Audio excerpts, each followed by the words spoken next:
बच्चों के बढ़ती उम्र के साथ विद्यालय शिक्षा का एक उचित क्रम भाषा, गणित, तकनीकी कौशल, संस्कार, नैतिक ज्ञान और कलात्मक ज्ञान को एकीकृत करके बच्चों के सर्वांगीण विकास पर केंद्रित होना चाहिए, जो उन्हें समाज में प्रभावी ढंग से भाग लेने, भविष्य के लिए तैयार होने और आत्मसंतुष्टि प्राप्त करने में मदद करता है।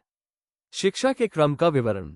1. भाषा ज्ञान क्यों महत्वपूर्ण है? यह न केवल भावनाओं को व्यक्त करने का माध्यम है, बल्कि अन्य विषयों को समझने और जानकारी प्राप्त करने में भी सहायक है। कब? ये प्रारंभिक वर्षों से ही सिखाया जाना चाहिए, क्योंकि यह सभी सीखने का आधार है।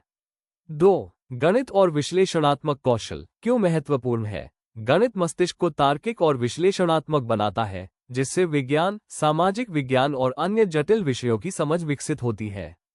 कब? भाषा ज्ञान के बाद गणितीय अवधारणाओं की शुरुआत की जाती है। 3. तकनीकी ज्ञान और कौशल क्यों महत्वपूर्ण है? ये छात्रों को भविष्य के करियर के लिए तैयार करता है और उन्हें जीवन यापन के लिए आवश्यक कौशल प्रदान करता है। कब? जैसे जैसे छात्र बड़े होते हैं, प्रौद्योगिकी और कौशल आधारित शिक्षा को शामिल किया जाना चाहिए। 4. संस्कार और नैतिक ज्ञान क्यों महत्वपूर्ण है? ये छात्रों को समाज में जिम्मेदारी से रहने, दूसरों के साथ सम्मानपूर्वक व्यवहार करने और अच्छे नागरिक बनने के लिए तैयार करता है।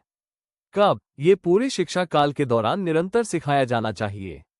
5. कलात्मक ज्ञान क्यों महत्वपूर्ण है? कलात्मक गतिविधियां बच्चों में रचनात्मकता, आत्म अभिव्यक्ति और आत्म शांति की भावना विकसित करती हैं, जो उन्हें सुखद और संतुष्ट जीवन जीने में मदद करती है।